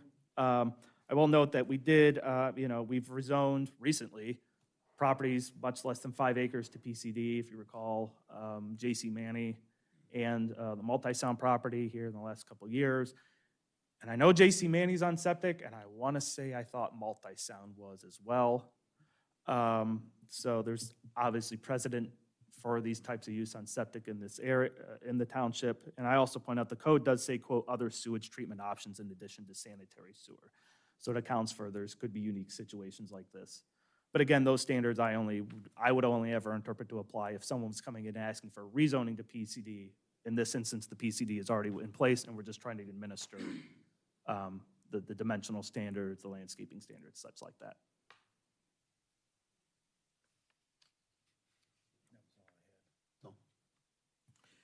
I have a question on the underground detention basin for stormwater. Any issues with that, where that's located at, with maintenance or right-of-way access? It's gonna be proposed, under the parking lot. That's where we have it currently, outletting to, sewer in Big Walnut. So, access would be directly from Big Walnut, should be very maintainable through, usually there's inspection ports that go down into the system where you can measure the sediment that's collected, as well as put a vac truck hose down there and clean it out.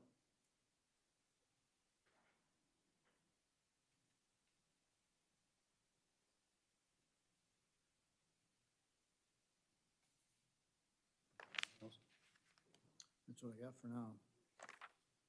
Well, Joe answered a couple of my questions with respect to the BZA issues. It sounds like those are, in some respect, lost to history at this point. But, I mean, do you recall specifically, besides the fruit stand, anything that the BZA has granted that?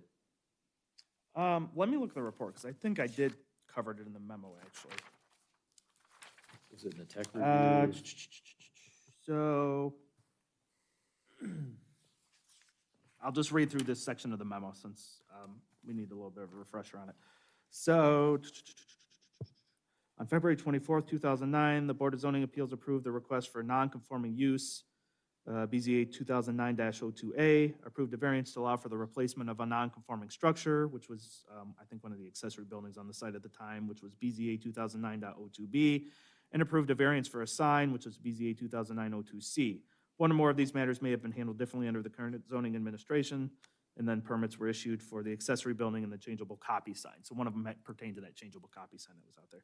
And then they came back in 2009 and asked to do a whole bunch of different things. Several of them they were told no on, but they were approved for the seasonal agricultural retail sales, the produce stand that we talked about, and then they got a permit for a temporary sign, or temporary structure and a temporary sign, with neither of which I believe are there anymore.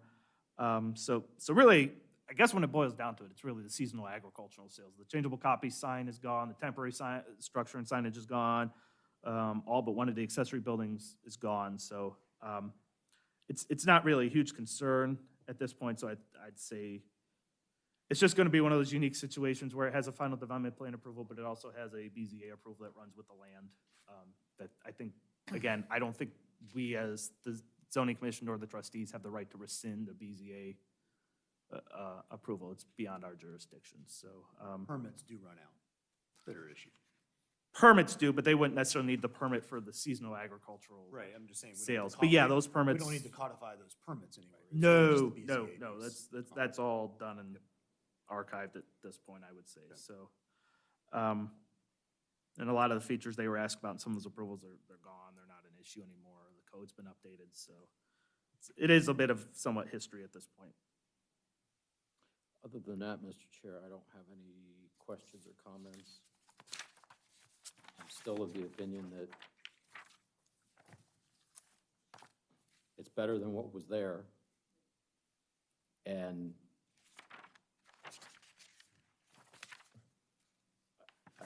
I still think it's a appropriate use of the land considering all of the restrictions. So. All right, so you're good with adding the easement to the language in some way, shape, or form for the sidewalk? We're gonna codify the BZA in the text going forward, if we make that a condition, right? I think they did note all the BZA stuff in there, so at this point, I don't think they need to make any more edits. The only other one I've got is now that we know that, again, there was question of whether or not the property line was gonna become grass at this point, but from a landscape perspective, we have nothing along that property line now. If we're gonna make it grass, in what the code is saying on plantings, we should have something along that. They have some plantings on the drawing. And that, maybe I'm talking about the different section then. So I remember we had that discussion with them. If I'm looking at C200, there is nothing along that line. So are we, You looking at, right? You see, right? There is. That whole space from the parking lot. no, to the- I was talking about closer to the road. I'm talking about here. You're talking about up there, yeah. So are we, That's part of the because divergence that's they're asking now. for. Right. but- Yeah. so- Okay, so we don't want to put anything there? Not if I'm understanding where you're talking about. Yeah, he's talking about, I'll bring the drawing over to you real quick. Yeah. So. Along that property line. Because you said you're gonna go to grass now. The question before I thought we had had is how much gravel was going to stay. You're now stating that that's now grass. So I don't know why we would wanna not have plantings. Yeah, there's no requirement to have anything there by the old where the old driveway is. That was just gonna be grass, yeah. Yeah, they're on the PCD, that section. Right. Along the property line in the landscaping standard says that we're gonna have plantings every so many feet. When you're a PRD or you're up against residential, are you talking about out of the overlay? Yes. Yeah, so that's part of the custom landscaping plan divergence. So yeah, that's what they're basically accessing. What they're asking for is the landscape plan on that C200 to reduce basically the number of plantings and do what they're showing on the drawing.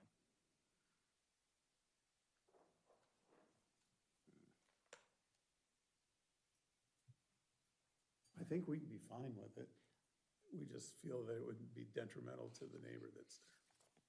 They do have that fence, I think, right up against that line. It's set back a little further Oh, on okay. their property. I know they cleared out some stuff, I think, out there recently themselves. It seemed like they've been back there sort of doing some things. Mindy would be fine cutting them off completely. But, since it's not, he lives there, but where it's not technically residential, it seems, it is like we put, you're screening them all, and I don't know. Edge.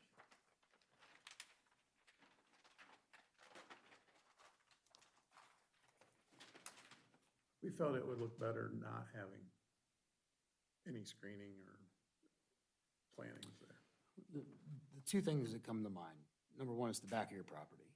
And I'd hate to have interaction that's poor when there's a little bit of overflow from that lot of vehicles.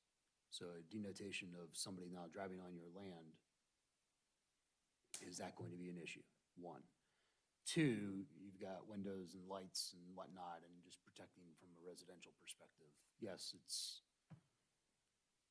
we like to see some shading and some screening at that point. So being wide open, I would consider putting something there. But I think it goes both ways. You don't want somebody driving onto that property because it's yours and there being an issue. So I would consider, I would put that in consideration for you. Okay. Okay? Yeah, I think that would be something Mindy would agree with. They don't want them driving on their property at all. So, Plus, you've got a tank sitting there and yep. we don't need it to, we don't need anybody driving over it. Yep. Okay? So, other than that, The other thing I would recommend, we do need final approval from the sanitary, don't we? Yeah, if you want to make that a condition before we issue the permit, I mean, that's, I mean, they did the desk review, but it says, hey, when we're gonna do the site review, we'll give you final authorization, right? So I think that should be conditional as well. and I kind of like the way the parking lot is laid out right now. I know Sebastian does not, but I think having the turnaround is kind of an important piece, and it's there, and I don't mind the way it is, but you get to figure that out, what you want to do. Okay.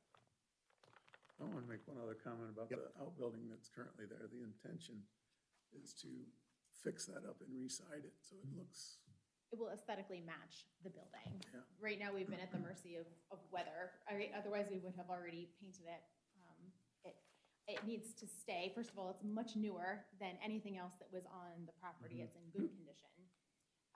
And we plan to provide all of our own lawn service and all of that, so there'll be a tractor in there. And so we need that for storage for those types of things, because that will be something that we're not planning to hire out. So we do have every intention of keeping that building.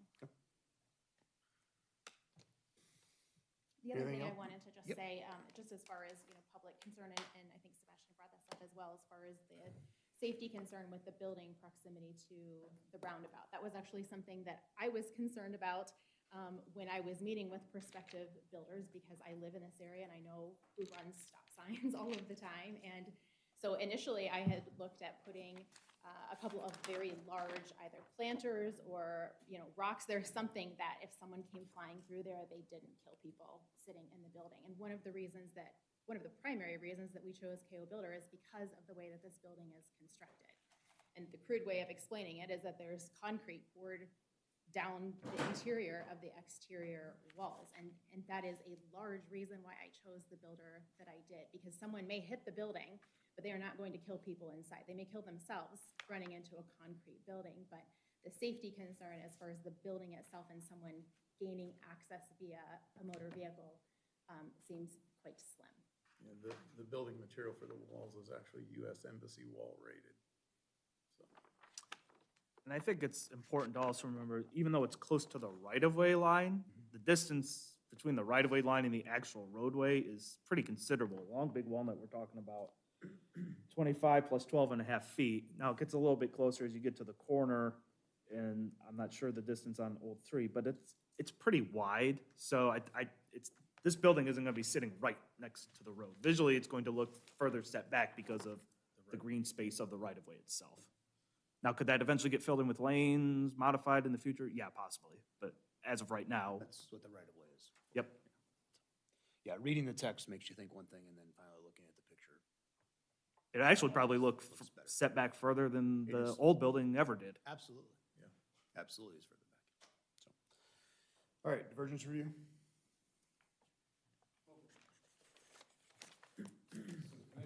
Each divergence request against the standards set forth within section 2707 of the Township Zoning Resolution to determine if such a request is warranted. Per section 2707.07, unless a deviation from development standards is specifically approved as a divergence, the same shall be complied with. The following are the proposed divergences. Number one, a divergence from section 703.03A4 to reduce the open space buffer from the right-of-way to 1 foot from Big Walnut Road and 34 feet from South Old 3C Highway. Number two, a divergence from section 703.03B, point B, to customize the open space perimeter landscaping plan. Number three, a divergence from section 703.08.A to reduce the parking lot setback from the right-of-way to 1 foot from Big Walnut Road and 108 feet from South Old 3C Highway. Number four, divergence from section 703.08.B to customize the parking lot landscape plan. Number five, a divergence from 703.10 to not construct or provide an easement for a sidewalk or multi-use path along Big Walnut Road. Number six, a divergence to section 1203.03.A and 1203.03.B to reduce the green strip and visual or mechanical buffer to a residential zoned property to 40 feet. Number seven, a divergence to section 1203.09.C to reduce the parking lot setback to 1 foot from Big Walnut Road right-of-way. Number eight, a divergence from section 1208.01 to reduce the setback from the right-of-way to 3 feet from Big Walnut Road and 35 feet from South Old 3C Highway, and to reduce the separation between buildings to Should say 64.08.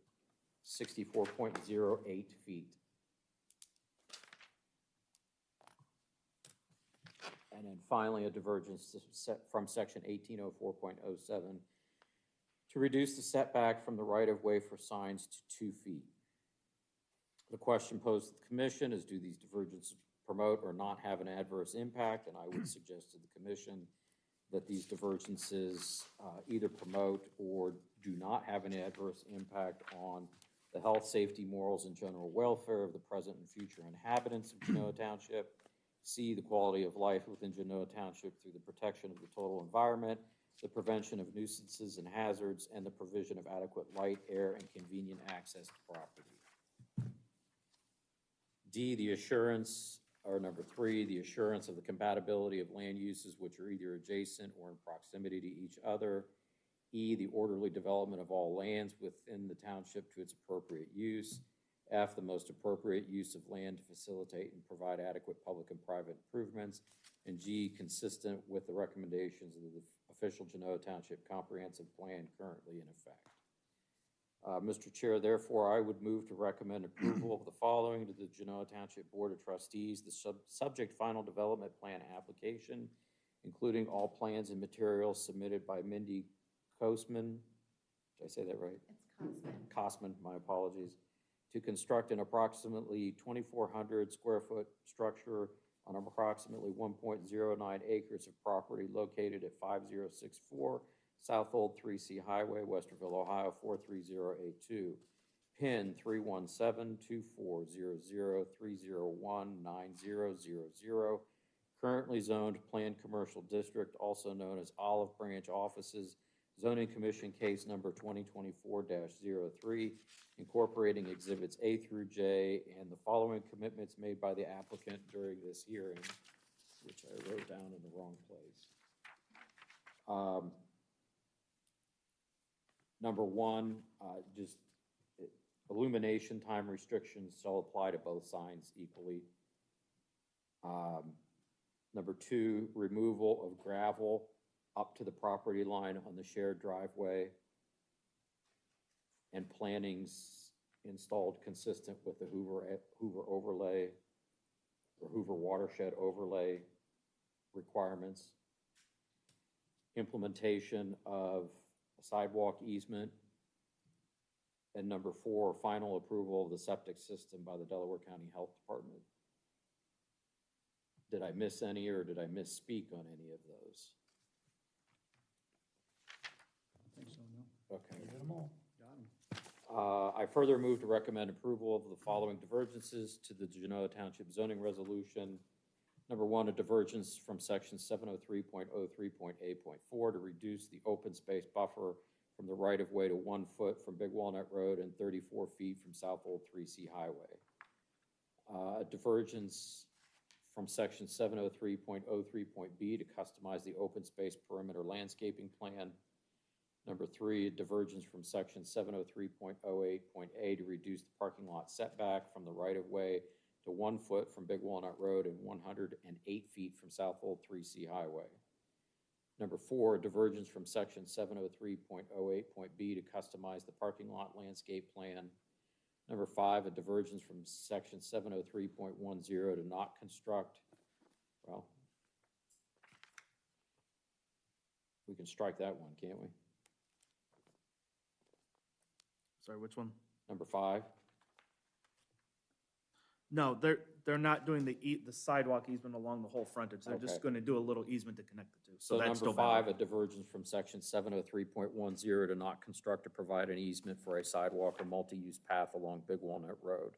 Number 6, a divergence to section 1203.03.A and 1203.03.B to reduce the green strip and visual or mechanical buffer to a residential zone property to 40 feet. Number 7, a divergence to section 1203.09.C to reduce the parking lot setback to 1 foot from Big Walnut Road right-of-way. Number 8, a divergence from section 1208.01 to reduce the setback from the right-of-way to 3 feet from Big Walnut Road and 35 feet from South Old 3C Highway, and to reduce the separation between buildings to 64.08 feet. And number 9, a divergence from section 1804.07 to reduce the setback from the right-of-way for signs to 2 feet. This motion to recommend approval of the subject final development plan application based on the findings of fact and conclusions previously elicited with respect to the conformance with the development plan and all of the other issues illuminated previously. Motion's on the table. Seconded. Comments or questions? Roll. Oh, Mr. Bernier. Mr. Graver. Yes. Mr. Welch. Yes. Mr. Wester. Yes. Mr. Leff. Yes. Motion passes. Time is now 8:37 PM.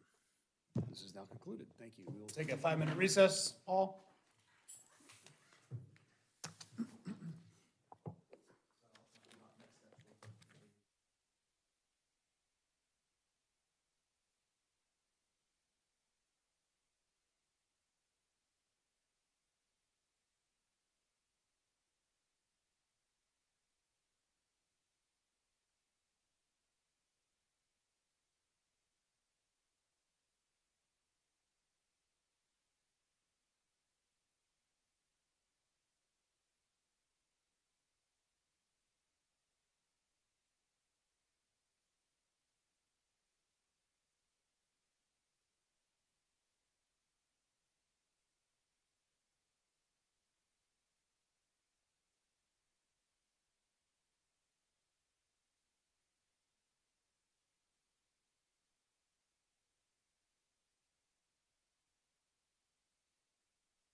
All right, back in session at 8:42.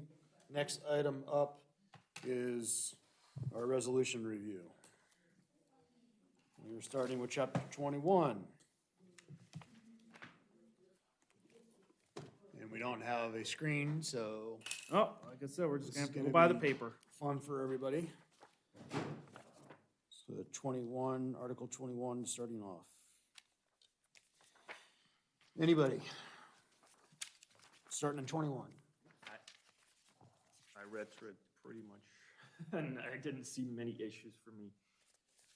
Yeah, 21 we put into place not too long ago, No, so we there wasn't made- as many needs for updates. It was mostly just capitalizing things to match the definitions. All right, 22. I had nothing on 22. Again, these are a lot easier changes than the majority of the other stuff we had. All right, they were all good. So Sebastian, nothing on 22 at all? No.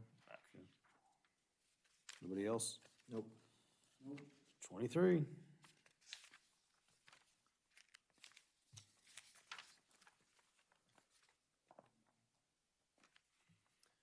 Like I said, I have none of them, I really have any issues. So.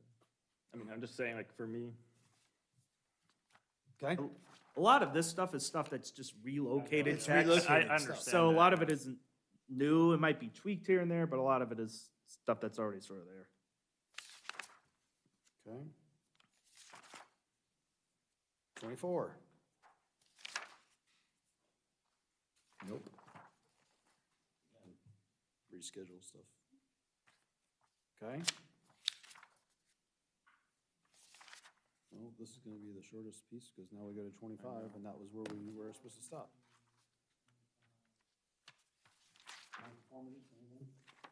Nothing? Yeah, that by and large is staying the same. No, it's by and large, yeah. okay.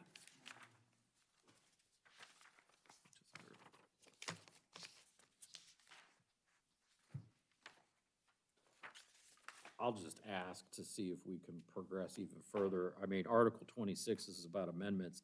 That's all statutorily required anyway, isn't it? I mean, we don't have any latitude in terms of how we amend the zoning. Correct, that's by and large.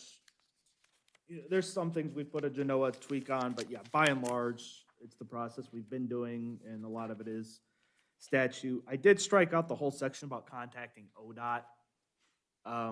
Number one, we rarely were in situations where we needed to do it, and number two, the one time I did do it, I never heard from ODOT. And I did check with the prosecutor's office, we don't have to do it.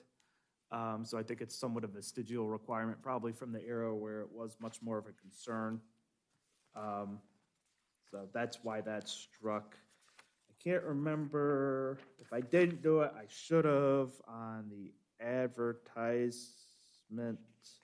Oh, yeah, so 2606, there's an amendment going through the legislature right now at the state level to try to modernize some of the township laws, and one of those includes no longer requiring us to advertise in the newspaper. I don't know what's gonna happen with it. I'm assuming it's probably gonna pass. I can't imagine anyone's really objecting, other than maybe the newspaper companies. So I basically just reworded it to, basically, we're gonna do public hearing notices in compliance with the revised code. So whatever the revised code ends up saying, we'll just follow the revised code. So that makes it short and simple, and now we don't have to go back and edit it should the revised code ever change again. I mean, we could always go back once we know for certain, but I think they're basically gonna go to, if you post it on your website and probably on the boards, it's gonna be considered sufficient notice, because nowadays, I mean, most people, when I tell, well, it was in the Gazette, they don't even get the Gazette. I mean, it's nothing against the Gazette, it's just, people just don't get the newspaper like they used to, so, or if they do, they check it out online, so. And it's a cost savings if we don't have to do it in the newspaper. Those ads run probably somewhere between $100 and $200 every time we run it. It's not a lot, but it adds up, especially between the BZA, the trustees, and the zoning commission. All right, it takes us into 27, which we just did. Yeah, a lot of it is just regurgitation of all the stuff I just said. I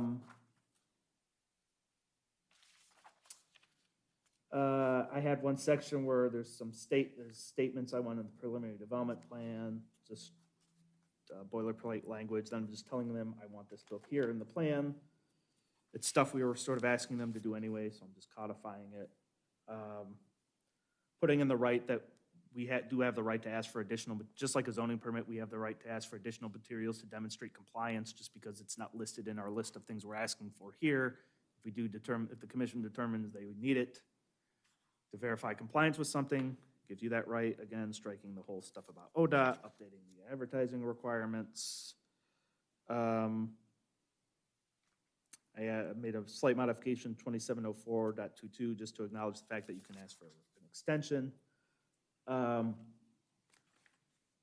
Probably one of the bigger changes in this code section was to 2704.22 subsection C and E, or C, D, and E, which also I think gets mirrored in 2706.19. It basically has to do with the right to request extensions. We've only had one of these come through since we put this into the code. It was the Nestor Hoover one last year, and sort of in administrating that, there were some questions raised about process and what standards should the trustees be reviewing an extension request against. It was sort of like, it was just sort of, they can ask for a request and the board could say yes or no, but they really didn't have guidelines of what they should be taking into consideration like we do with divergences and minor and major amendments. So the thought was, and I know Mr. Carter, a prior commission member, felt fairly strongly about this, about putting in some standards, guidelines for the trustees to use when considering an extension request. I thought that was a pretty good idea, so I've went through and sort of expanded how that process works, what should be taken in consideration, all of that. Again, that appears in the preliminary development plan section, as well as the final development plan section. And again, a lot of the changes in the final development plan section mirror those that I was proposing for the preliminary development plan section, because they're by and large the same. I didn't want to get ahead of our skis if the rest of the commission hasn't had a chance. Yeah, I mean, we don't have to say this is done, I'm just sort of going through it, might make it a little bit easier for you to understand. I would like to go to 27, because I still, definitely that area, because I was also looking to get to that part. Because Okay, yeah, I'll hold off and let you guys have your discussion then. All right, so then 27 to the last is just, the end. So 27 on to So you'll want that for July? Sure. I will not be here. I still have one question, actually, just like in general, like, Yeah. do you, when people submit their materials to you, do you only get a paper copy or do you also get a digital copy? Digital copy, that's the link we usually send to you guys. Okay, I'm just wondering, like, if you do measurements, like you want to calculate the impervious surfaces, how do you do that? If I do measurements, if they give me the 24 by 36 plans, I'm still sort of old fashioned, I'll scale it out. Which they usually do give us, the 24 by 36s. Other than that, I ask for them to put them on the drawings. You know, I'm not going through and redoing all the geometry though. Like, at some point you have to assume what they're telling you is truthful, and unless you have reason to doubt the information they're providing you. Usually I catch that because they say it in one place and it's inconsistent with another, and that's usually how I catch it, that their numbers aren't right. There's other times where it's clearly just flat out wrong, where it's like, clearly you got more than 20% of impervious surface on this site because this looks like 80 to me or something. So it's usually not an issue. And I know nowadays with the CAD drawings and all that stuff, they can get, their programs are gonna get that down way more precisely than me trying to measure polygons on the auditor's website. We just had some things that were wrong in some applications. That's why I'm like, would it be good for you to have some kind of standard, like, I'm gonna do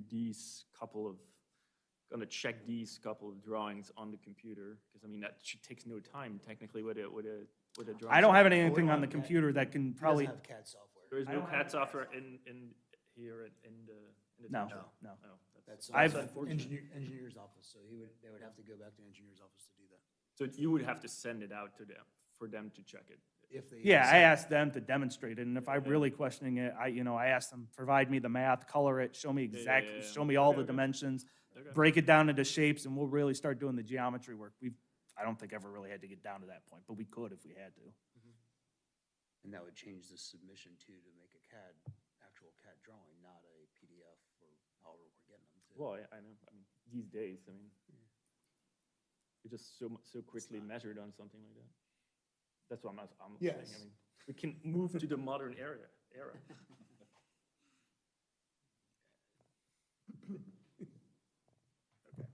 All right, so, 27 through the end. We can't get the screens to work, let alone buy CAD software.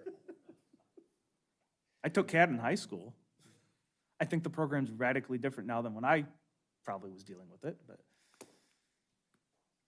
Okay. All right, what else we got on the schedule for you? Your schedule, believe it or not, is actually clear.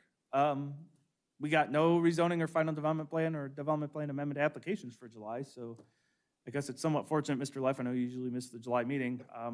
The only thing that's good is gonna be that discussion of Article 27 on your agenda. It's been a while since we've had a light meeting. Unless you wanna cancel the July meeting and just postpone to August. It's I your was gonna call. say, should we have a July meeting? I mean, it's a, When is it? It would Second week? be the Monday right after the July 4th, the 8th. right? July the 8th. Yeah. It's a Monday. It's the night of the 8th right now. The only thing is if we wanted to initiate and actually start the formal process. I don't think we're ready to do that yet. Well, what all needs to be done? You have to send it to the. Well, legal counsel. we don't have to do anything. My recommendation is, once the commission is done doing its cleanup, that I take this document to legal counsel and the regional planning commission, even before the required regional planning commission step, have them actually look at it just informally, well, formally, but informally, if that makes any sense, and have them review it and see if they identify things that they think we need to take a look at.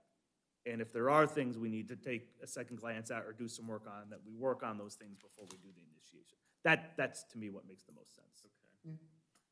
And that'll probably take a few months to do. I mean, we're talking about, we may not hear back from them full review until close to fall or the end of the year. What if we then, for the last part 27, Article 27, if we just do it when we hear back from them and then overview it? I mean, we do Yeah, it that's an option. Yeah. I mean, So have him go ahead and hand it off and review? yes. And, Okay. and if there would be a meeting coming along, we can also discuss it then, but, like, if someone else would submit something for August. Yeah, we absolutely can do that. That's definitely, actually, I think that's probably a pretty good idea.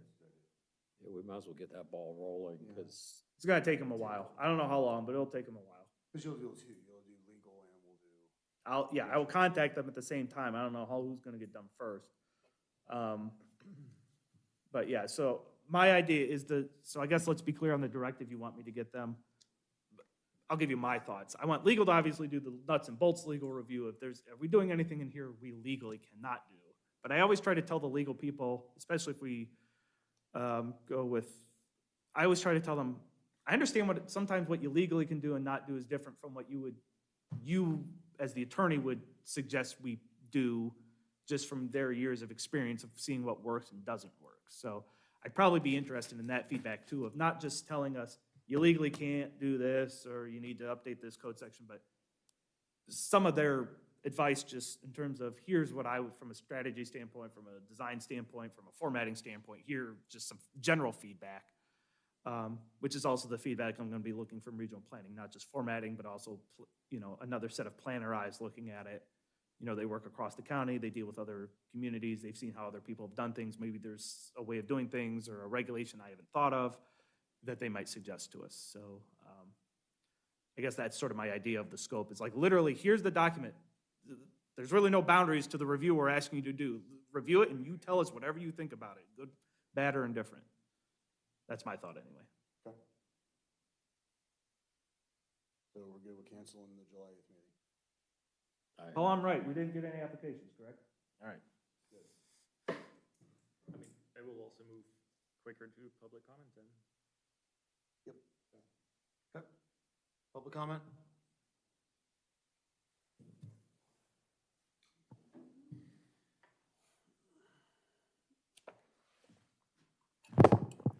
Rick Whelan, 9500 Britton Woods Drive. What you guys gonna, I wanted to find out what you're gonna do as far as reviewing some of those sections, as far as the building sections, as far as height in section 8, as far as redoing some of the codes and stuff in that.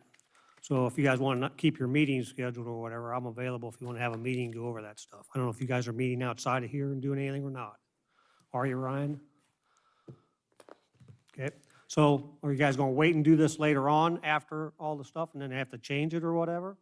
Is that the plan, Dave, or what? Seems the most logical for us to do this, because then it also will come quicker to the public. I mean, if we start it now, the process, it will be quicker that it comes in front of like a public meeting that everyone can talk about it. I mean, Well, I don't know what to think is the public's going to do about it or whatever. I don't think we have a very educated public as far as, you know, knowing the building sizes of lots and stuff as far as our zoning. That should be up to the zoning board to decide what these parameters are, not public comment, so to say. I mean, you can get feedback and stuff from public comment, but unless you guys are spending some time going over these sizes and understanding what's involved in your job, to do your job, you know, somebody needs to do that type of business. So. I mean, Rick, you're also public comment, and we will also, we also will take your comments in consideration when we review them again from, when the public comments. Well, it sounds like you're ready to shovel everything off for Joe to send it in or whatever. No, because that's only the first step, and then it comes back in front of a public meeting.